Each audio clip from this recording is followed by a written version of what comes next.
ఒకటి, నీవు నివసించే ఇల్లు శాపగ్రస్తమైనది. రెండోది, నీ హృదయము అనే ఇల్లు గుడక శాపగ్రస్తమైనది.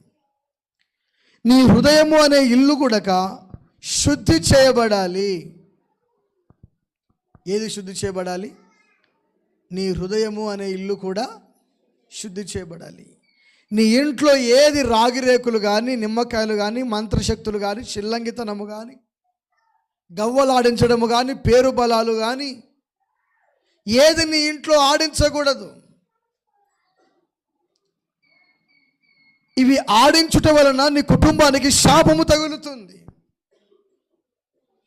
గనుక నీ కుటుంబంలో శాపపూరితమైనది, అపవిత్రమైనది ఏది నీ ఇంట్లో కనబడకూడదు.